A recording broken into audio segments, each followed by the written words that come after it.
Hello, everyone. Welcome back to a new episode of Advent of Code. We're going to get started today on day 4, of course. As you can see, I'm starting a little later than usual. It's about an hour since the challenge was released. Okay, day 4. Repose record, or possibly repose record? Unclear. Probably record, right? You sneaked into... Why didn't we say snuck? Sneaked is... Yeah. Okay, I see. Okay, you got me. I'm glad that they put the tooltip there. Snuck is the modern past tense of sneak, but apparently a couple hundred years ago, which is when we were. Remember, we're going back in time in the Advent of Code? Anyway, apparently back then they said sneaked. Who knew? You learn something every day. You've sneaked into another supply closet. This time it's across from the prototype suit manufacturing lab. It's across from the lab, as opposed to being across from something else. You need to sneak inside and fix the issues with the suit, but there's a guard stationed outside the lab, so this is as close as you can safely get. As you search the closet for anything that might help, you discover that you're not the first person to want to sneak in. Covering the walls, someone has spent an hour, starting every midnight for the past few months, secretly observing this guard post. They've been writing down the ID of the one guard on duty that night. The elves seem to have decided that one guard was enough for the overnight shift, as well as when they fall asleep or wake up while at their post. For example, consider the following records, which have already been organized into chronological order. Okay. So there's several entries on the same day, beginning with one where it says which guard number, and then 0 or more, possibly 1 or more falling asleep and waking up cycles. Timestamps are written using blah blah blah format. The guard falling asleep or waking up is always the one whose shift most recently started. Because all asleep/awake times are during the midnight hour, only the minute position is relevant for those events. Visually, these records show the guards are asleep at these times. So we have dates and a guard ID number, I guess. I mean, not that it super matters, but... So what is it we're going to try to do? Date shows the month-day portion. ID shows the guard on duty. And minute, which is read downward, 01, 02, and so on. Note that guards count as asleep on the minute they fall asleep, and count as awake on the minute they wake up. Okay. If you can figure out the guard most likely to be asleep at a specific time, you might be able to trick that guard into working tonight so you can have the best chance of sneaking in. You have 2 strategies for choosing the best guard/minute combination. Strategy 1, find the guard that has the most minutes asleep. What minute does that guard spend asleep the most? Okay. So the most minutes asleep, not like the most minutes per shift or something. Most minutes total. In the example above, guard number 10 spent the most minutes asleep, a total of 500 minutes. 50 minutes. While guard 99 only slept for 30 minutes. Guard 10 was asleep most often during minute 24 on 2 days. Okay. What is the ID of the guard you chose multiplied by the minute you chose? Okay. So I guess the first thing to do here is write frequencies again. And I can just copy paste it. I should figure out how to define a library and have my own personal Advent of Code library, I guess. But basically we can view this entire data set that we're working with as... well, a number of ways, right? One way is to view it as a number of tuples. If you were just going to dump this into a database or something, you would have, each row would have how many columns? 1, 2, 3, 4? Right, date, guard number, minute, and asleepness. Or you could only have the minutes they're actually asleep and then have date, guard number, and minute. And so databases kind of work in the same tuple-oriented fashion. You can do the same thing in Haskell, right? You can define a list of tuples and have that be your data set and process it by iterating over that list. And having a map of those entries is a lot like having an index in a database. So we could figure out, well, how do we want to index this data? This list of tuples that is one way to think of our whole data set. And the obvious way is to index it by guard ID. And maybe by minute as well. Like, you might as well, right? Have a map from guard ID to a map from minute. Well, that might be a bit over specialized for part 2. It probably, for part 1, I mean, it probably makes the most sense to just have like,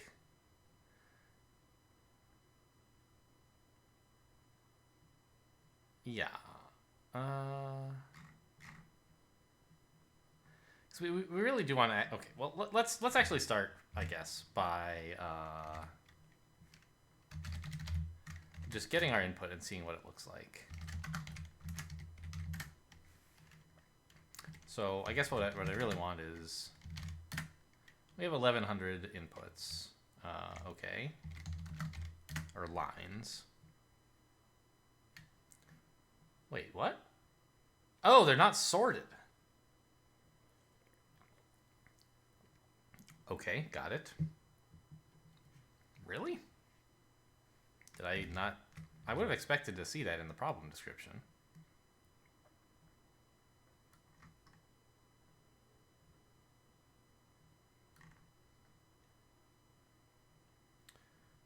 Okay, so I guess they've said here, these records, which have been organized into chronological order, but our inputs aren't. Okay, fine. So I guess step 1 is taking that input that we have and sorting it so that we can actually get the tuple format that we want of, like, for each minute were they asleep. A list of minutes they were asleep for, basically.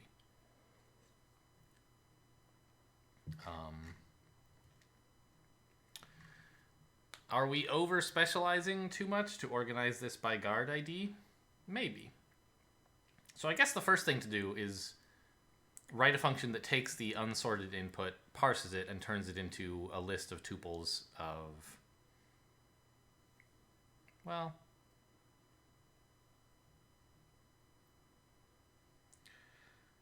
we might not necessarily want all of the information quite so. For part, like, what are we going to need to do for part 2? It might not be something about specific minutes, but about time spent asleep or something. So we could consider, like, parsing instead of into, like, making we could emit a set of intervals, like awake, asleep, for example. And then have part 1 break that into tuples, and part 2 not do that. I don't know. So I think what I'd like to do first is write a program that parses the input, and you said only the minute part matters, right? Yeah, because it's all between midnight or between 11 p.m. and midnight. Wait, what? But there's a 23:59 here. Begins shift. But all the awake/asleep times are during the midnight hour. So guards can start their shifts before midnight. Oh, interesting.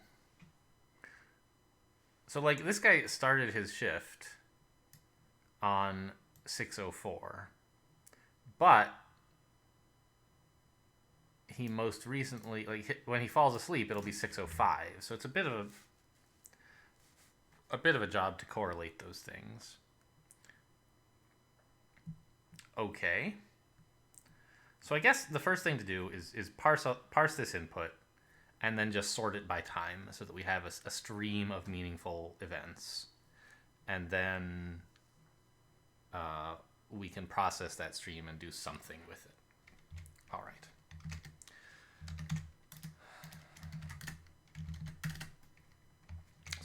let's get started with some types. Actually, let's get started with some dependencies, huh? Give me back the same ones I had before, containers and parsec, please. The workhorses of my ability to write Haskell. So the first thing we want is data. I guess what we want is an instant, which is an instant of, and here I won't do the like very careful new type tagging that I did in the last exercise. As I said in that one, I think that records were more reasonable, but that was kind of an interesting little demo, I guess. So a time has a year. Are the years all the same?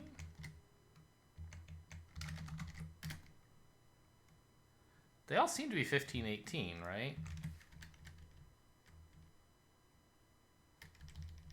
They are. Okay. Did the problem statement guarantee us this?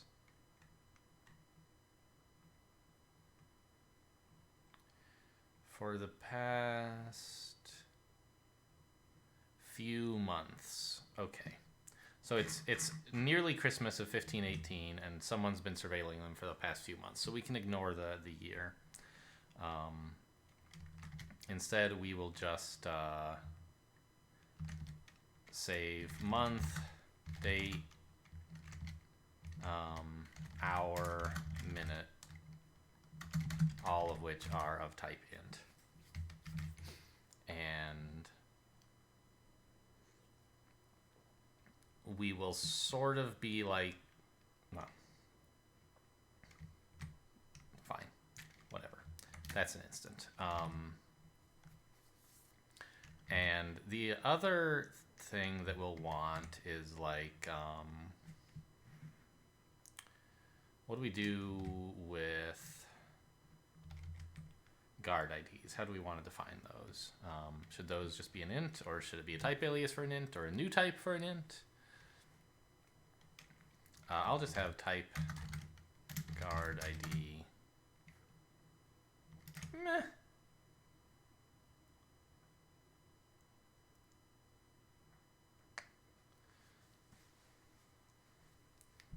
I don't mean, do I even really need that? I guess it would. Let's defer that decision for now. Well, I don't know. Type. We can always take this back if we don't like it. And let's see. We need data event, which is a thing that happens in the input stream, right? Which is either a new guard ID, and hang on. An event is, let's start over. No, event was fine. We won't include the time in events. An event is either a new guard of guard ID, or it is a sleep, or it is a wake. Right? That's all we care about. Yeah, that's all we know about the event stream. And then we have a data of entry, which is an entry containing an instant, you have to type it as you're saying it, and also an event.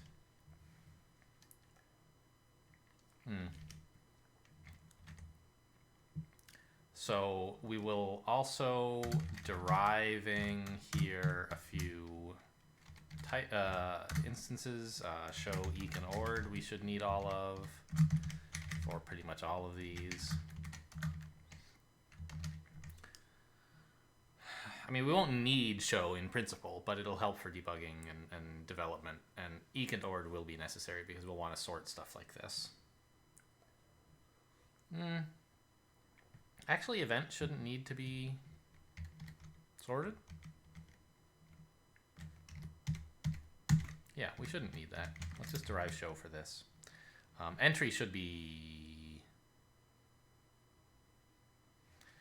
Entry doesn't need to be eq or ord either, right? We're going to use sort by on entry, and we're going to just tell it to sort by the instant. And I guess we'll make this actually a record. timestamp is an instant, and event is an event.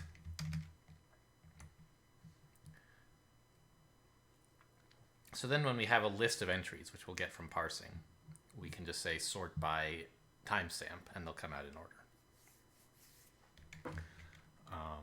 What else do we need? Well, we need some stuff from parsec, right? Import text parsec. What did we take from the main parsec module before? Well, we'll probably want many1.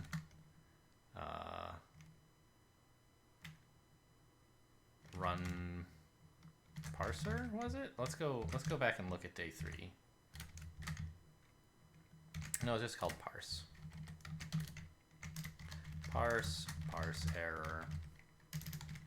In fact, let's just grab all of our parsec imports and figure I'll probably need most of these. Oops.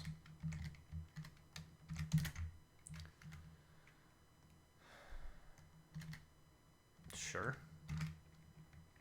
And so we're going to need a function called parse that takes a string and produces an input. I guess our input is going to be, well,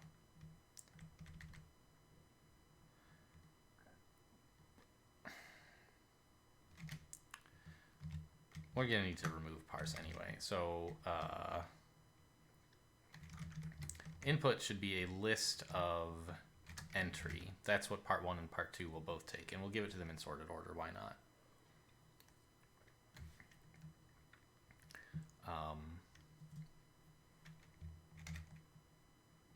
Okay. And now we can say parse is a function from string to, no, it's not it is a parser for entries, right? It parses an entry from a string. Oh, stop. Don't rename the session. What I wanted to do, I guess I haven't opened up my input in Emacs yet, so let's just have this handy.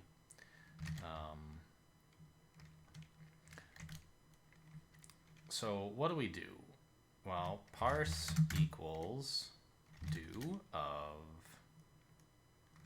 time. Well, let's not call it parse, let's call it entry, right? Entry is do time.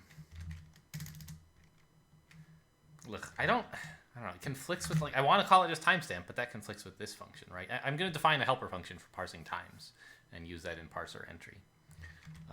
But I don't know, like, what the naming convention is for naming parsers. I'll call it parse entry, I guess, or parse time. Spaces. And then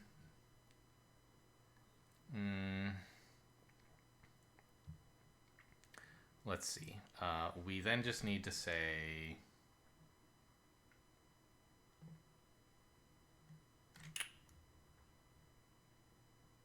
we want a parser for event now, right?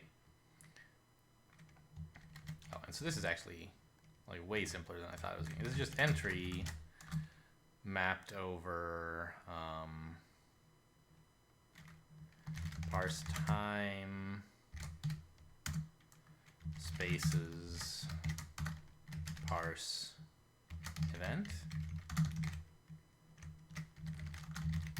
Let's turn on Intero mode. Like, it won't work because we haven't finished defining everything, but now it's telling me, oh, this function doesn't exist yet. But if it did exist, it would be a parser of instant. And this function, if it did exist, would be a parser of event, which is what I wanted. So, great. That worked.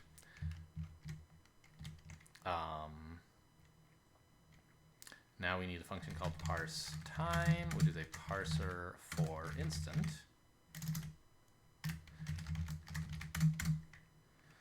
Parse time equals do. Let's. God, I keep hitting the wrong. The key bindings I have for talking to like Emacs's window manager and for Tmux's window manager are right next to each other, and also like I get them confused because I want to do both things a lot, so I keep hitting the wrong one. So parse time is character left brace, many digit, which we will throw away.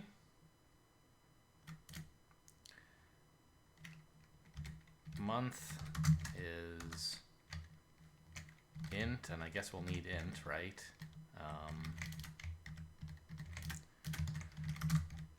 It's bizarre that int is not in parsec, and that's sort of like there's sort of good reasons, but I don't like them very much because I want something simple like this all the time, and like parsec is sort of, if you're parsing int, it wishes you would do something else, I guess. Int is just read mapped over many one digit. Okay. Finally, or not finally, we throw away a dash. Day is an int also. Spaces. Oh, we call it. Oh, I'm gonna say int here.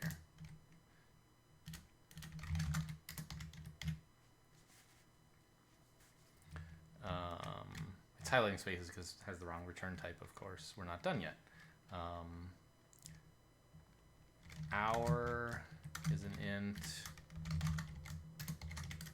And then minute is also an int. And we can finally return...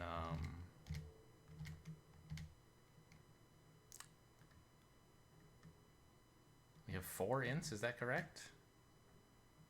Yes. So we can write this a couple ways. We can do what I think is most reasonable and just write instant of month, day, hour, minute, right? Like, if you wanted to, you could write this in applicative style instead and write instant. And for a small number of fields, this would...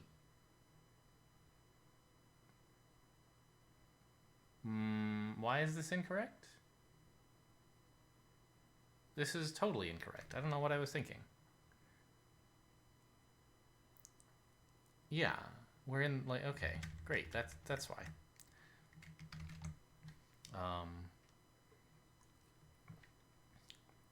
In the scope we're in now, we already have all the values we need, and they're not in any weird monad or anything, so we just should do this with them. Okay. And we also still needed parse event is a parser of events. And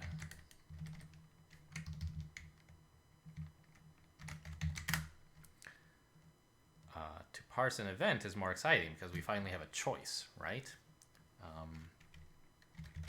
Parse event is just... Actually, is this already in Prelude now? Now that, like, applicative, functor, traversable, whatever?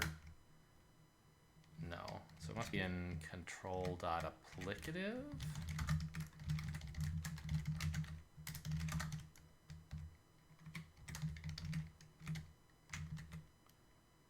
I need more parens around that.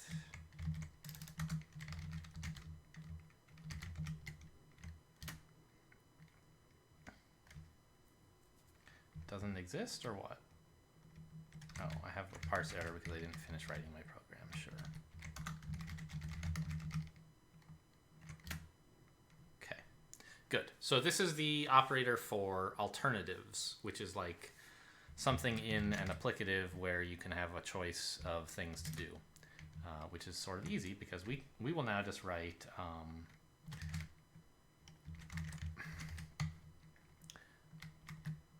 well, we'll just say new guard or sleep or wake, and then we'll have parsers for each of those. New guard is a parser for event also. We're going to define 3 parsers for event and then say parse event is any one of these 3 things. New guard equals do string guard number, right? That's what it looks like. Yeah.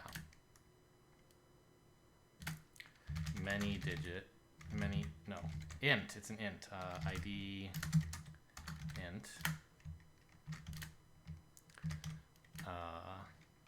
string begins shift, and that's all. So I don't actually, the string nut, did I not? I didn't take that. Okay.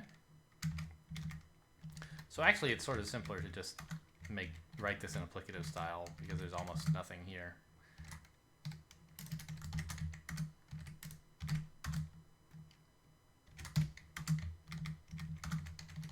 Right?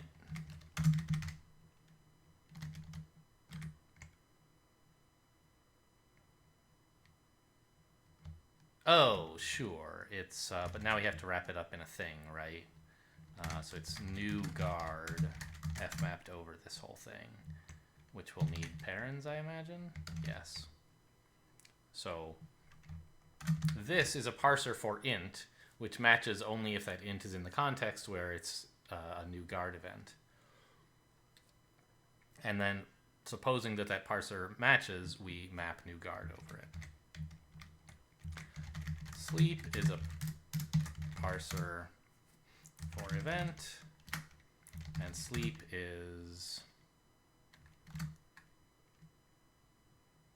yeah, actually all of these are really simple with applicative style, right?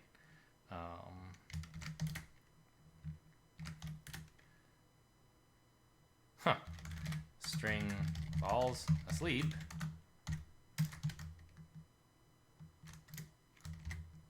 I guess I still want this pure sleep. Yeah. Okay, cool. And wake is a parser for event where wake equals string wakes up, you're awake. There we go.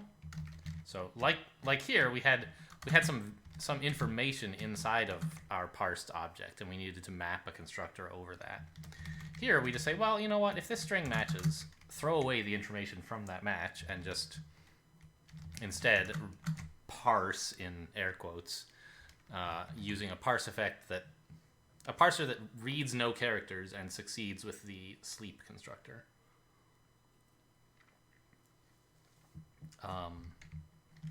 So I think we're done parsing now, right? We can just write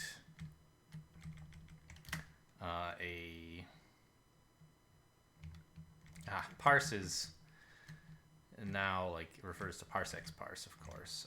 So let's map. Well, we were using traverse, right?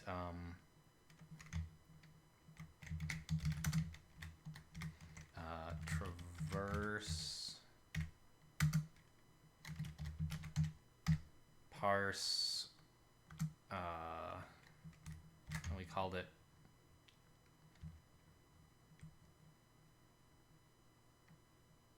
We have a parse. Yeah, it's called entry. Got it. Entry. What's the type of parse that wants like standard in or something? Lines. Cool. So we split the input into lines. We traverse. Remember what that was from last episode, with the function parse entry standard in, and that gives us either a parse error or a list of parsed things. And we fmap over that with part 1 and part 2. So I'll just say input here. Input is our list of entries, yes. And so this will just let us confirm Right, you can't tab complete that. Confirm that we're doing something roughly reasonable and that we've parsed stuff correctly. Unexpected, yep, we did forget something. In entry, right? Ah, no. There we go. And then, how about now? Great. Undefined. Yeah, sure. Well, it called part 2 and that failed.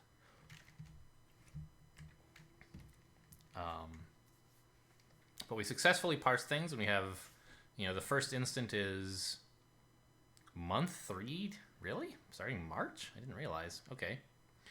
March 19th at 2 a.m. guard 647 started. So, is that about right?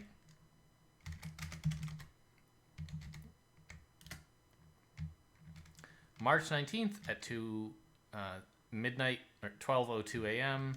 guard 647 started. So that's exactly what we saw here. Great. So it looks like we parsed things okay. You know what? Let's celebrate by committing.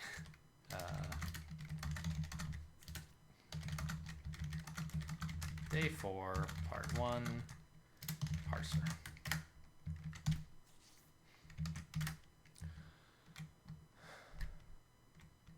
So now we have that.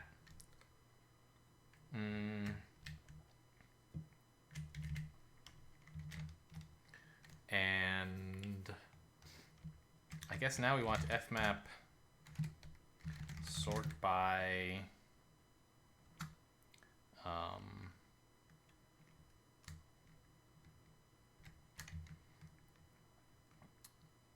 timestamp. And I probably have to import sort by from data to list or something.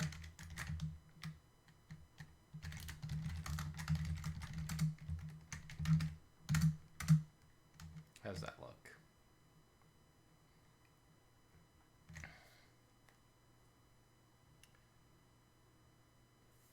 I guess I need comparing as well. Is comparing in data to list? No. Must be in data ord then.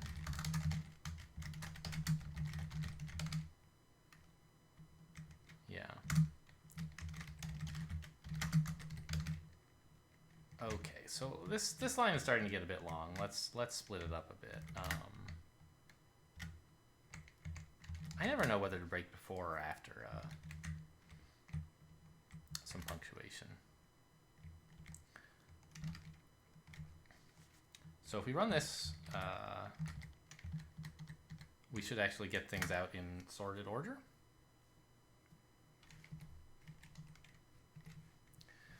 Yeah, February 3rd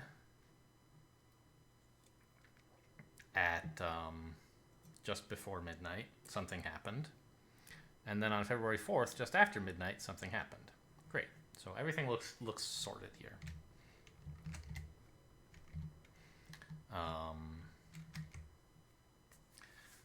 And now we can start writing our part 1, right? Which is returning an int. We're supposed to like multiply the guard number by... Let's not write part 1 yet. Let's write a...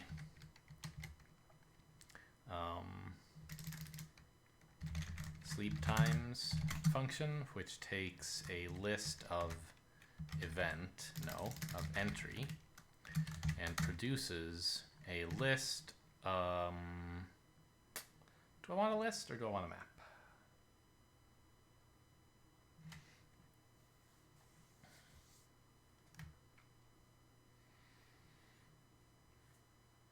I mean, a map by guard ID is cute, but let's just have this produce a list of tuples because we might want them organized by something else in part 2, I guess. So we'll just produce a list of pairs of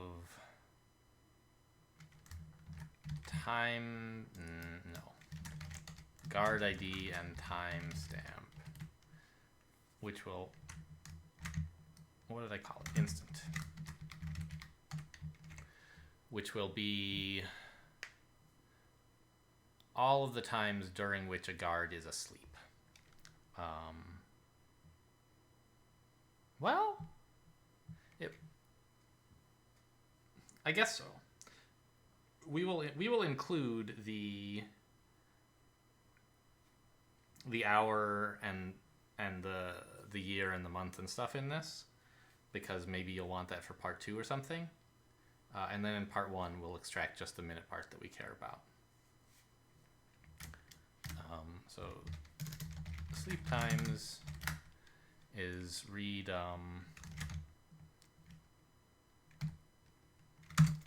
an entry. Let's just call it E from entries. And then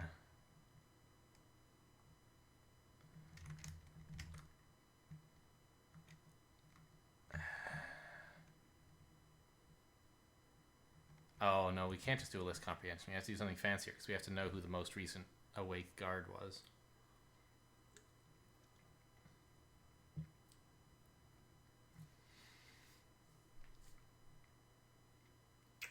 What kind of fold is that? Is it a fold? I mean, it must be.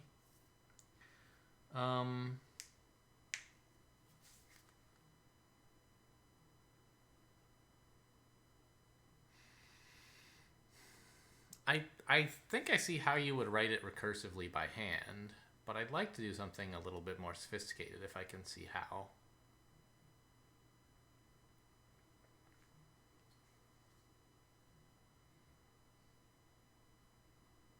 It's not really very easy, is it? Okay, we'll just do it by hand, I guess. Ugh. Okay. So we can't do this too.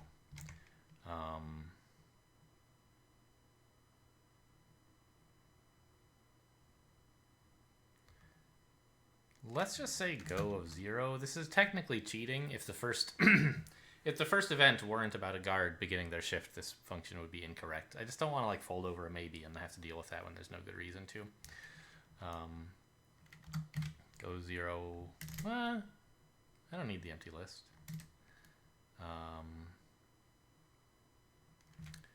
So if we read a new guard, then we will just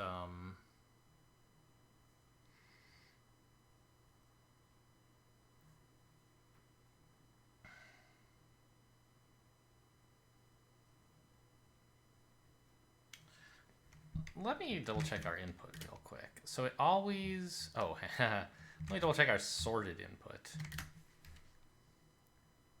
Oh, whoops, it doesn't look like text anymore. But I just wanted to check, like, is there always a corresponding wake up event immediately after a go to sleep event? So here's a wake, right? And right before it was a sleep. Before that was another wake. And before that was another sleep. So I think they do come in pairs.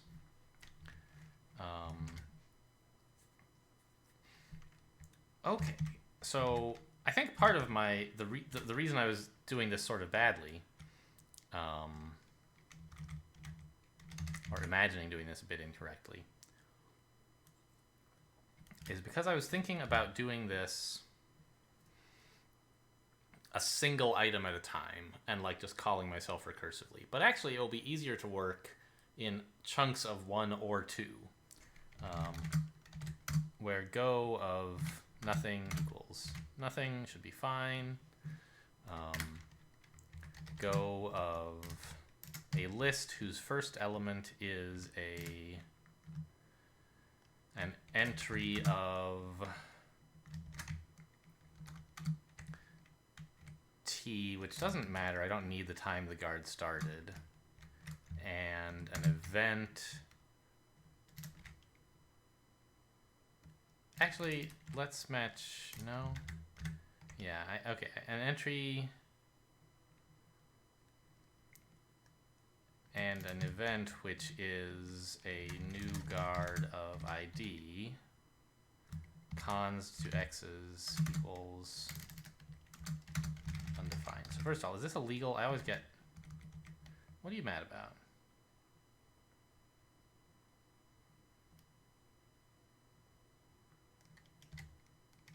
Oh, right. I need to pass the entries and an int. So G. So this G is the guard on duty that we're keeping track of. And actually, we should flip these. Okay. I'm a little bit surprised you can just like put this cons here without like needing to wrap this in parens, but apparently you can. Cool. What button was that? I hit Control W, I guess. I meant Control E. So that's gonna be go of ID and X's, right? Is that all? Yeah. Note that the guard on duty has changed and continue reading the rest of the list. Finally, the interesting case is going to be go of guard, well, here, and a list containing at least 2 entries.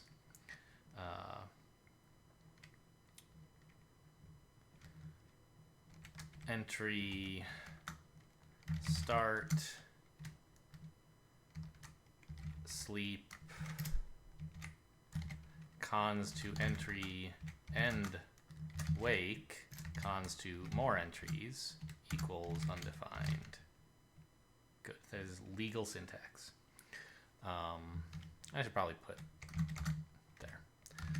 So if we have been passed a list which starts with a sleep, followed by a wake, and then some more things,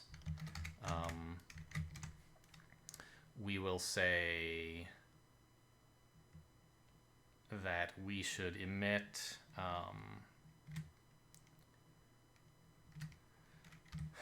G and T for where T is between instants are a bit tricky, aren't they?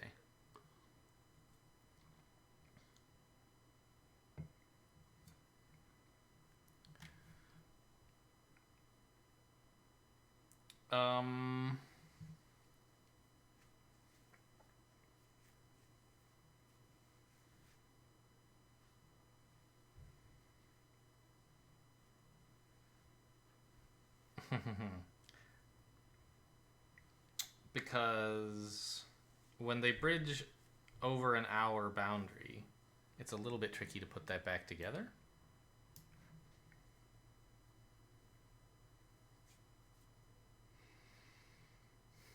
I keep leaving the mouse on the screen. It doesn't bother me, but I know it bothers some people, and so when I notice it, I try to get rid of it.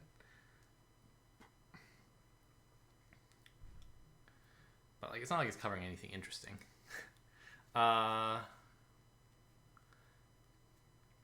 Well, so maybe I should be a little bit more practical about this, because and stop and don't emit an instant, but just emit like the minute number. But like then it's so specialized to what part 1 needs, and I might very well want something different for part 2, right? Like month and date could matter, and if they do, I'll have to make some possibly substantial changes. So I'd like to not throw away information while I'm compiling this list if I can.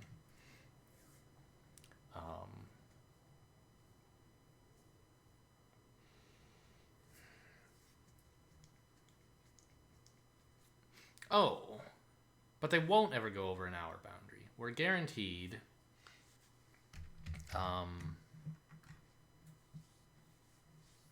all sleep awake times are between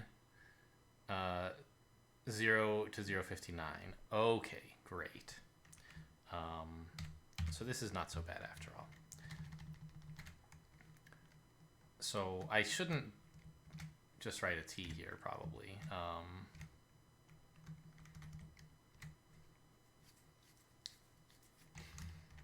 So I have minute constructors, yeah, or accessors. So let's just put a let in here. Let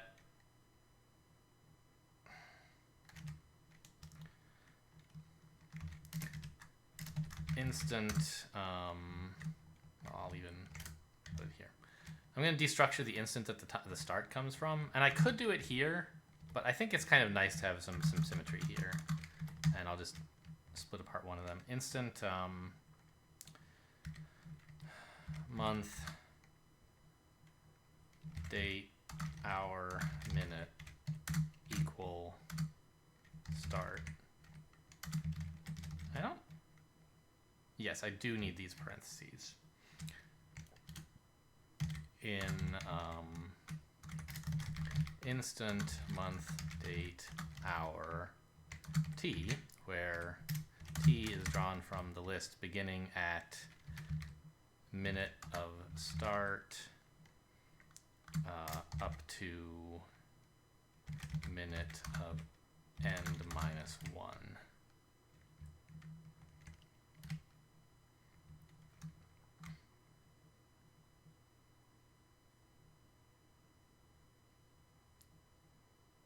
Oh, I shadowed these already.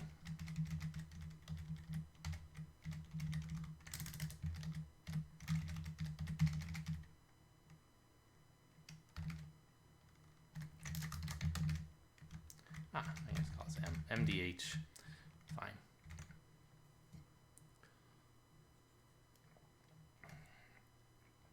So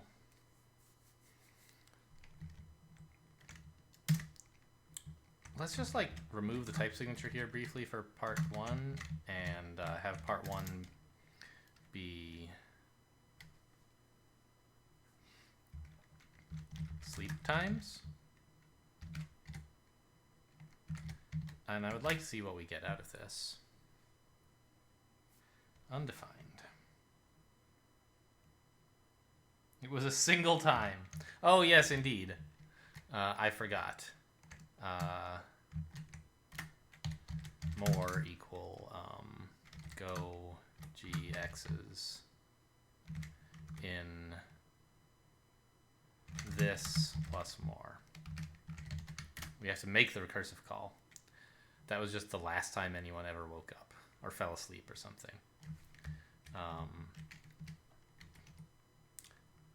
my gosh. No, stop scrolling. I give up. Just show me the top, please. So guard 509 was asleep at... whoa, I hit control home accidentally and I got to this. I guess I'm done with reading help. So minute 13, he was asleep. And then apparently he woke up right after that. And then later that day, he fell asleep again at minute 24 for several minutes in a row. I'm assuming all the way down to here is him, basically, or here or something. Oh, all the way down to here is him. Okay. And then finally a new guard takes over. Cool. So what guard was that? Let's just double check that that's at all plausible. Guard 509, right? So let's just look at our input file for 509. So he began his shift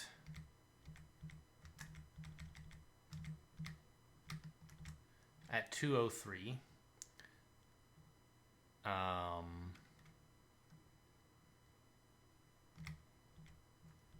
Oh, but searching this won't tell us about... It won't show us his fall asleep and wake up easily. Okay, well, whatever. So here's something worth doing. How many items are in this? Just 6,400. No big deal. So should be totally fine to process that in any reasonable way. Good. And now we can write part 1's actual calculations. Now that we've, I mean, you know, this stuff up here was actual calculations, but it's sort of just like processing the input into a format that is convenient to work with. Next, we'll start computing what we actually wanted to know. Let's see. Part 1 of entries equals what?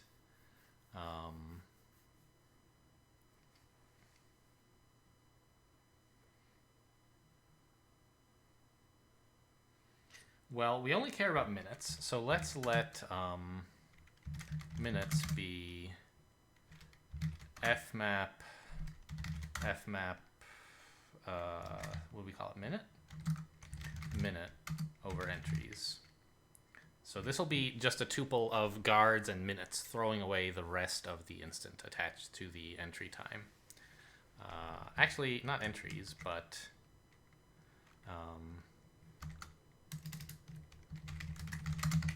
the sleep times of the entries. What else do we need to know? We need frequencies again. Let's just go get that.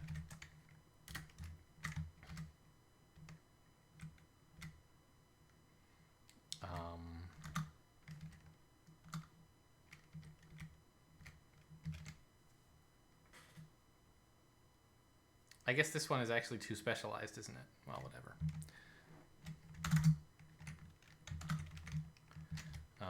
Oops.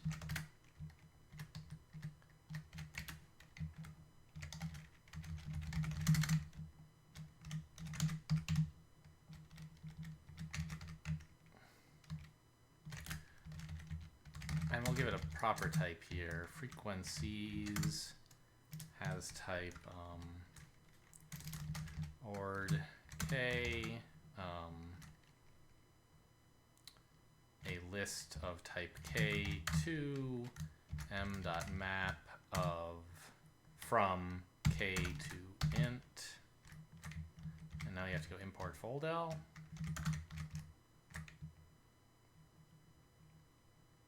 Yes, this looks like a correct definition.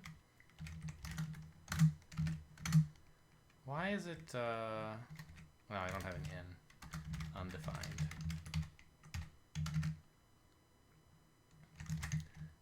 And now we need data map.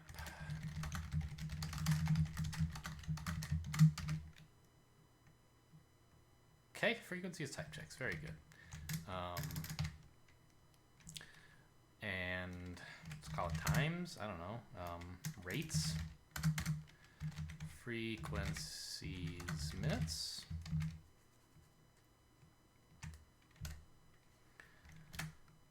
And I guess I probably want maximum by as well. Yeah. No, I don't want an in yet. And now I want to call maximum by on this thing, which will give me an ID and no. I have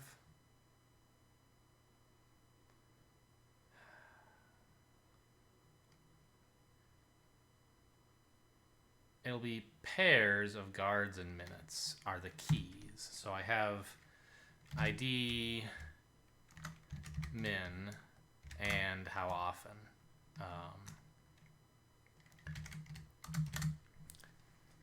Is going to be maximum by, probably have to use comparing again. Comparing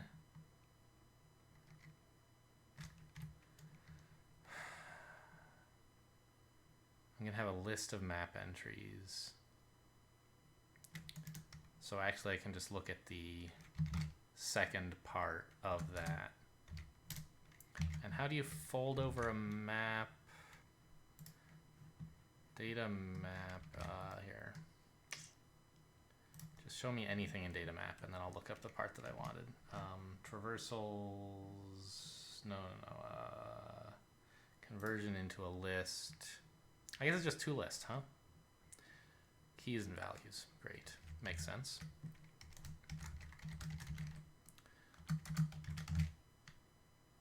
Okay. So we convert the rates to a list. we find the maximum element looking at the value, and then we return id times min. No, times. No, wait. What am I supposed to return? What's the answer? The ID of the guard multiplied by the minute. Yeah, so it is ID times min. It type checks. Great. And it loads. Okay, so it should run, right? Yeah. 83,359.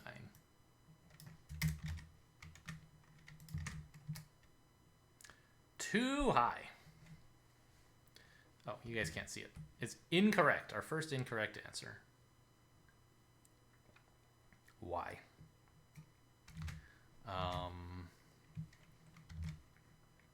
I guess 83,359. That is what I intended to guess.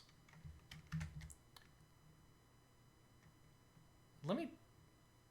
Oh, I forgot what we're supposed to do. Right. I'm not supposed to find... What exactly is it that I did?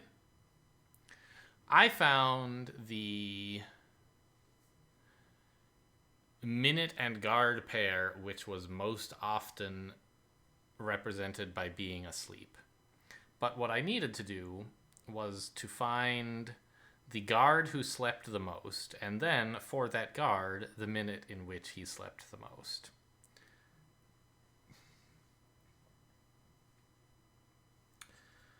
Okay. Let's go double check that I remember that this is correctly the thing I'm supposed to do. Find the guard that has the most minutes asleep. What minute does that guard spend asleep the most? Okay, so that is correct. That's what I want to do. So everything up to here is fine. We just need to do something different at this point.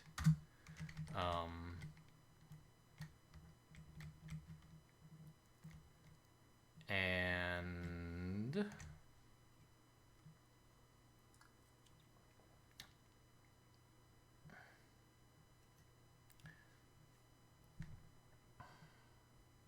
well, is it though? Because I took, yeah, it's not. So it's fine that I have these entries like split up by minute and like I have pairs of guard IDs and minutes. That's great. But I don't want the frequencies of the minutes, right?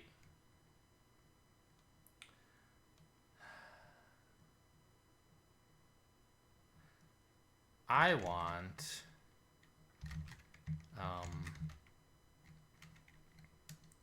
sleepiness to be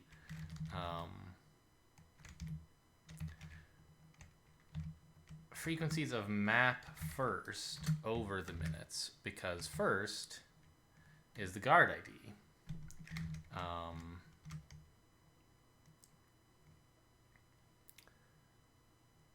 And so I can take this all apart. Oops.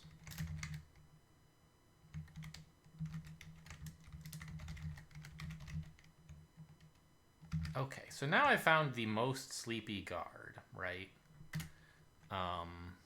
And the amount he slept, for what that matters. But now I want to split things up again. Nap time to be frequencies map first. No, not map first. Filter equal ID first. And map second on minutes, right? So take minutes first, filter it where the first element, i.e. the guard ID, is equal to the ID we picked. Then throw away the guard ID and just map second. Then collect the frequencies of that. And now we can do a similar maximum by here. Yes? Yes, that seems like a good idea. Min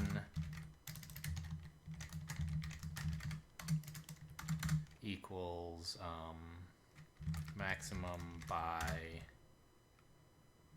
well, where most common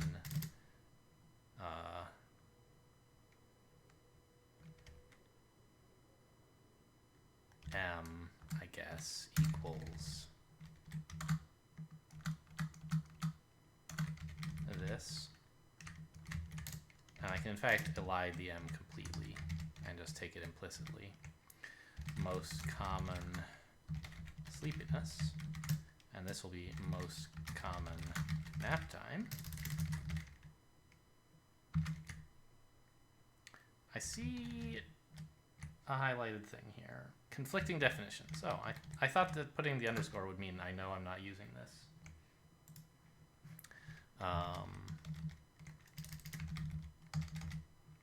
But apparently not. You have to do it actually like this. Does this compile? It does. And we get a different number, 8421. Okay, well, I'll just enter it, and if it's wrong, we can go back and revisit this question. Don't put a comma in. That is the right answer. Okay.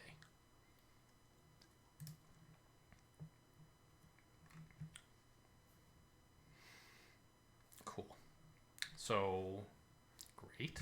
Let's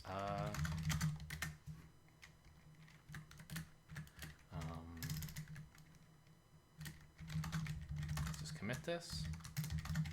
A for part 1 solution. Did I? Yeah, I called it. Every so often I get the date number wrong. Whatever. This time I didn't, though.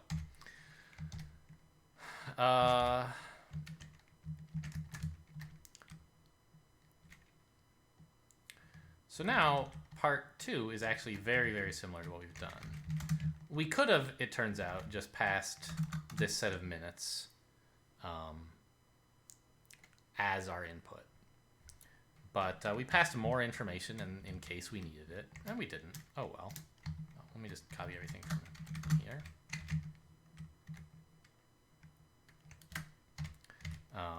Oh, dang it, you guys couldn't see that. Sorry. I told you. First episode, I guaranteed there'd be a time when I forgot to switch. At least it was only a minute or so. So we're just defining, we committed the stuff, and now we're defining part 2 to be basically the same first line, but then do some different fiddling with the data. And which guard is most often asleep on the same minute? So what is that?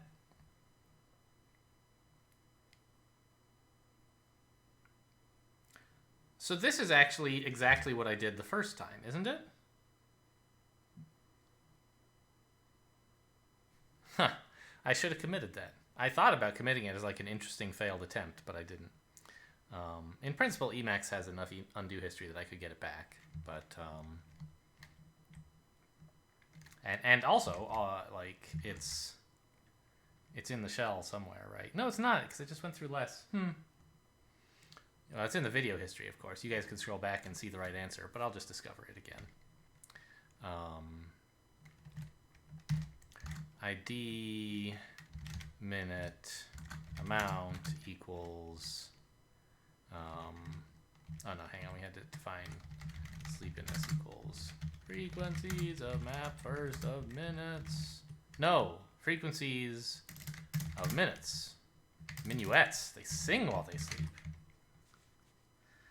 Or is there a singing part in a minuet? I don't really know much about kinds of music. I know a minuet is a kind of music, but it's more like an instrumental thing, isn't it? I don't know.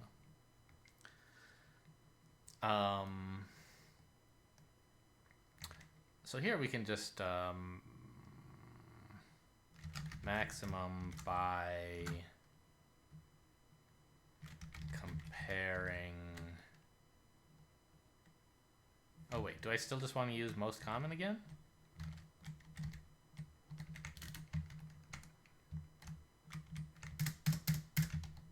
I think so.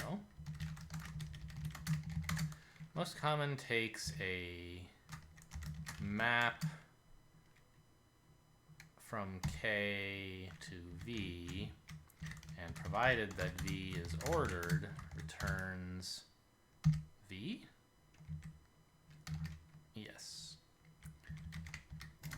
most common in ID times min.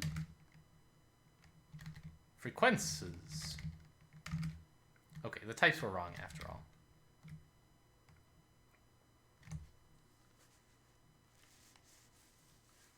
Why? Oh, it's a K and a V. Got it.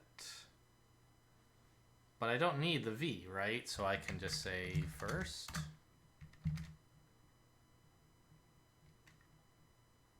No?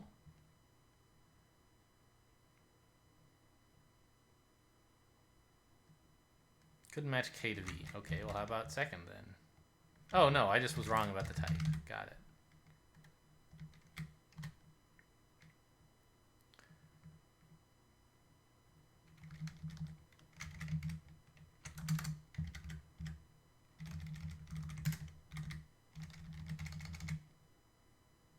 Great, and that simplified part 1 as well.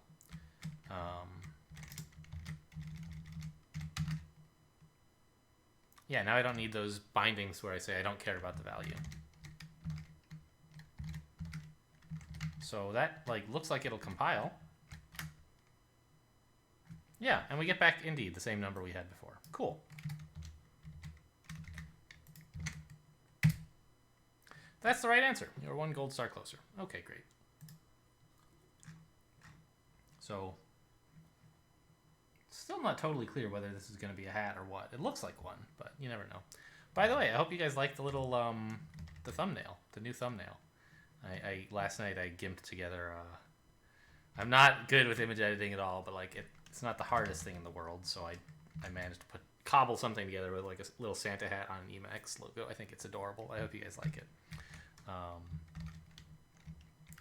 So let's commit this.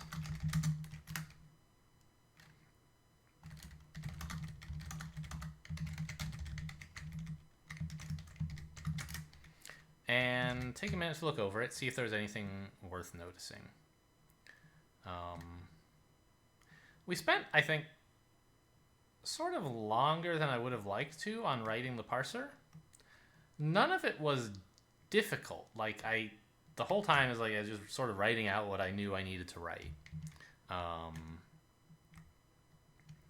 And how does that compare to someone who did this with regexes? Are we handicapping ourselves by continuing to use parsec, or are we using secret superpowers that non-Haskellers don't know about? It's a lot harder to use regexes when there's multiple different possible things you might need to match on, and you need to extract different information from each of those.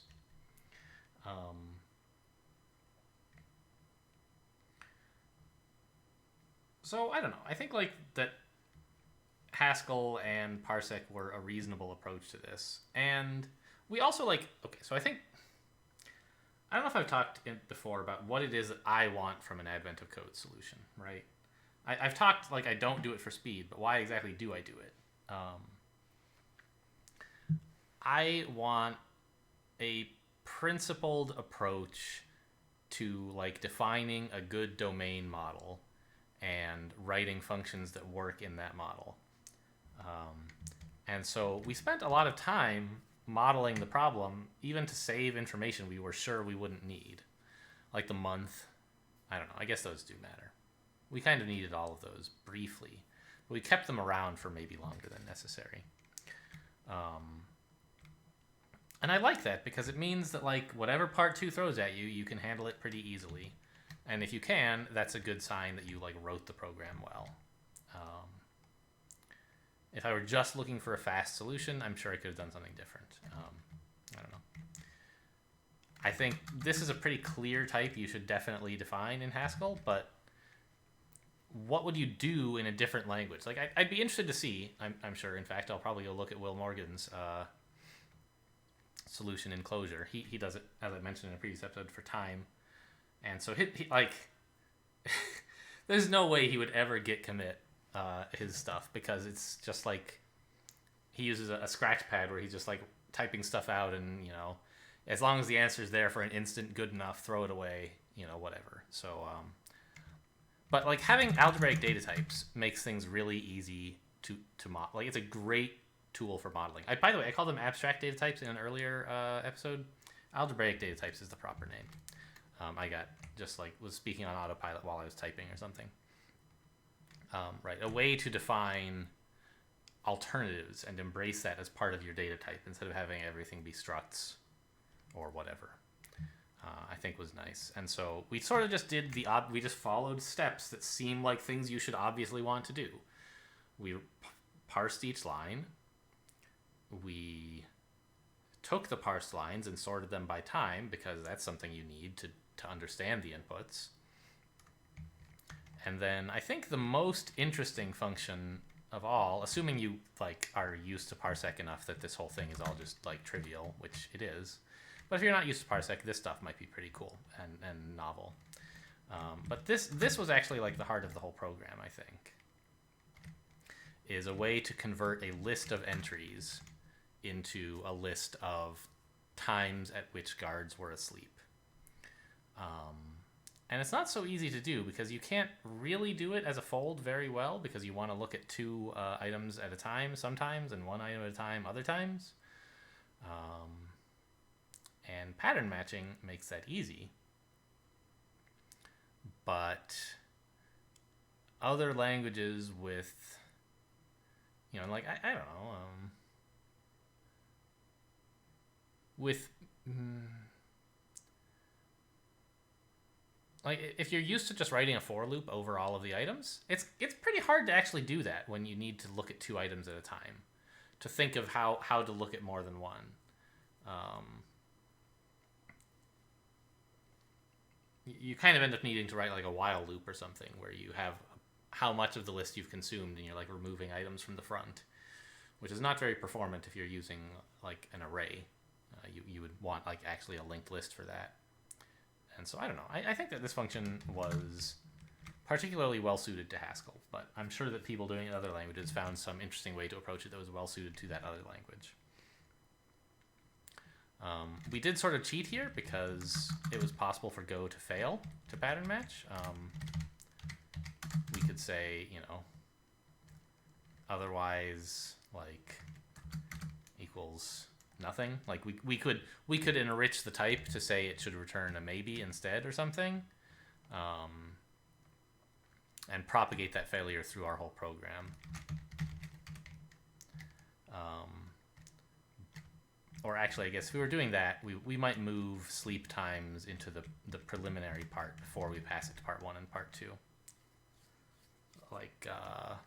Here is where we would put sleep lines, basically, or sleep times. Here. And then, only that part would need... But it's I don't know, you have either a parse error or maybe a list of, and it gets to be kind of a pain. And you end up, looking into monad transformers and... So it's sort of cheating here. In a real production application, this would be a very poor implementation of sleep times because it fails but doesn't admit that it could fail. So you would want to be more careful here and explicitly be clear about what kind of error you might encounter.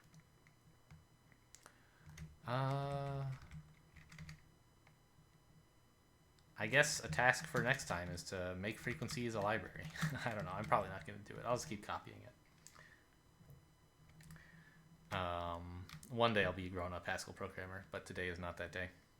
All right, I guess we're done. So that was part 2. Part 2 of day 4, but it was also part 1 of day 4. It was all of day 4. You guys watched it all. Thanks for sticking around. And see you tomorrow.